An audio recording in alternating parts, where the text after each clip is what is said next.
नमस्कार दर्शकों, स्वागत है आपका आज की कहानी बैल्कनी लव। मेरा नाम सुरेश है। मैं एक बड़े शहर में नौकरी करता हूँ। घर की हालत ठीक न होने के कारण हमेशा से मुझ पर घर की जिम्मेदारी रही, इसीलिए प्यार और लड़की कभी मेरी ज़िंदगी में आई ही नहीं। लेकिन अब 1 महीने से मुझे प्यार क्या होता है इसका एहसास हो रहा है। मैं जिस फ्लैट में रहता हूँ वो एक सोसाइटी में है और मेरे फ्लैट की बालकनी से मुझे रोड के उस पार एक लड़की अपने फ्लैट की बालकनी से बैठी देखती ही रहती है। शुरुआत में मुझे लगा था कि यह मेरी गलतफहमी है, लेकिन जब यह बार बार होने लगा तो मुझे यकीन आया कि शायद मेरी तरह वो भी प्यार की तलाश में है। मैं अपने ऑफिस से शाम 6 बजे आता और आते ही सबसे पहले बालकनी में जाता। मेरे आने के ठीक 5 या 10 मिनट बाद ही वो आ जाती और अपनी बालकनी की चेयर पर बैठकर एकटक मेरी ओर ही देखा करती। हम दोनों कभी एक दूसरे की तरफ देखते, कभी देखकर हंसते। हमारे फ्लैट की दूरी इतनी थी कि हमारी आवाज़ एक दूसरे तक नहीं पहुंच सकती थी।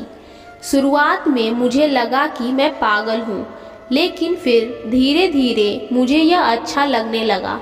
हम दोनों करीब 1 घंटे तक ऐसे ही एक दूसरे की तरफ देखा करते, फिर वो अंदर चली जाती। मैंने ऑफिस से छुट्टी लेकर कोशिश करी कि शायद दिन में कहीं वो नीचे मुझे दिखाई दे तो मैं उसके सामने जाकर उससे बात करूं, लेकिन ऐसा नहीं हुआ। दिन में वो मुझे दिखाई ही नहीं दी। हमारे मिलने की जगह थी बस वो बालकनी और हमारा एक दूसरे को लगातार देखते रहना। मेरे रूम में मेरा एक पार्टनर भी रहता था। मैंने कोशिश की थी कि उसे ना बताऊं, लेकिन उसे धीरे धीरे पता चल ही गया। अब वो मुझे तरह तरह की राय देता रहता है। वो मुझे कहता है कि लड़की को एहसास तो करा कि तू उससे बात आगे बढ़ाना चाहता है। इस तरह दोनों कब तक बालकनी से एक दूसरे को देखा करोगे। उसने मुझे राय दी कि मैं एक दूरबीन से उसे देखूं, तो उसका चेहरा भी साफ दिखाई देगा और उसे भी क्लियर हो जाएगा कि तू उसे पसंद करता है। उसने मुझे दूरबीन लाकर भी दे दी, लेकिन मेरी हिम्मत नहीं हुई। मुझे लगा कि कोई उसका घर वाले अगर देख लेंगे तो हमारी लव स्टोरी शुरू होने से पहले ही खत्म हो जाएगी। सिलसिला यूं ही चलता रहा। मैं बालकनी में उसे देखकर ही खुश था, लेकिन अब मैं भी चाहता था कि बात कुछ आगे बढ़े। फिर मेरे दोस्त ने एक आइडिया दिया। वो एक सेल्स कंपनी में काम करता था जो वाटर प्यूरीफायर बनाती थी। उसने कहा कि हम दोनों उस बिल्डिंग में सेल्स के लिए जाएंगे। मेरा मन अभी भी विचलित था। मेरे मन में सवाल थे कि कहीं उससे मिलकर मुझे जो अभी खुशी मिल रही है वो भी खत्म ना हो जाए। लेकिन अब मिलना ज़रूरी हो गया था। उसे भी एहसास होना चाहिए कि मैं उसे देखना चाहता हूँ।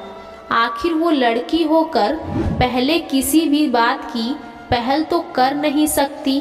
आखिर मैंने अपनी दोस्त की बात मान ली और हम दोनों उसकी बिल्डिंग में जा पहुँचे। उसके फ्लैट के सामने जाकर मेरे पेट में जैसे कई तितलियां उड़ने लगी। सोच रहा था कि कहीं हमें देखते ही उसके घर में से कोई ना कहकर दरवाज़ा बंद ना कर दे। जी तो चाह रहा था कि वो ही दरवाज़ा खोले। दरवाजे की बेल बजाई। दरवाज़ा कोई अंकल ने खोला था। मेरे दोस्त ने अपनी रटी रटाई बात बोलना शुरू कर दिया। अंकल ने कहा नहीं, हमें नहीं चाहिए। फिर भी वो नहीं माना और कहा कि अंकल आपको एक बार दिखा देते हैं, पानी भी पिला देते हैं। अंकल ने बोला हाँ ठीक है, अंदर आ जाओ। अंदर हॉल में गए।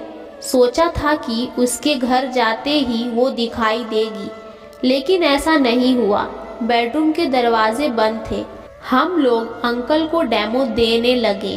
अंकल अच्छे थे, हमारी बात उन्होंने सुनी। हम लोग जानबूझकर शाम को गए थे और मैंने सोचा था कि वो बालकनी में जब मुझे देखने जाएगी तो अपने ही घर में मुझे देखकर हैरान हो जाएगी। अब समय हो गया था और एक बेडरूम का दरवाज़ा खुला। सामने वो, उसे देखकर मेरी तो धड़कनें रुक गई। बहुत सुंदर लग रही थी। उसकी नज़रें मेरे पर ही, मुस्कान उसके चेहरे पर थी। मुझे लगा कि उसने मुझे पहचान लिया। जैसे ही वो बालकनी की ओर जाने लगी, अंकल खड़े होकर उसका हाथ पकड़ने लगे। उसने कहा, मामा आपको रोज़ बताना पड़ता है, मैं खुद जा सकती हूँ। मैं हैरान और उसे ही देखता रहा। बालकनी का वो रास्ता छोटा था लेकिन वो धीरे धीरे चल रही थी। अंकल हमारी ओर देखकर बोले, मेरी भांजी है, यह देख नहीं सकती। रोज शाम को इसे बालकनी में खड़े होकर हवा खाना, शेर सुनना अच्छा लगता है। जिद्दी है, हाथ नहीं पकड़ने देती। कहती है, आप अंधे हैं क्या जो मेरा हाथ पकड़ रहे हैं? मैं उसी की ओर देख रहा था। वो बालकनी में वैसे ही बैठी थी, उसी तरफ ही देख रही थी, वैसे ही मुस्कुराते हुए। हम वहाँ से आ गए, लेकिन हम दोनों को ही यह सुनकर बहुत बुरा लगा। मुझे लगा जिससे प्यार कर बैठा उसने तो मुझे देखा ही नहीं। फिर मैंने सोचा क्या फ़र्क पड़ता है, मैं अब भी रोज़ बालकनी में बैठता हूँ और उसकी तरह एकटक देखता रहता हूँ।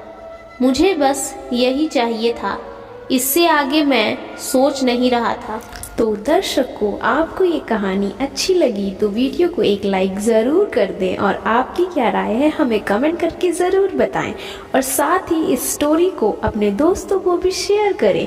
और ऐसी कहानियाँ सुनने के लिए मेरे चैनल को सब्सक्राइब कर लें और बेल आइकन को ऑल पे सेट कर दें। धन्यवाद।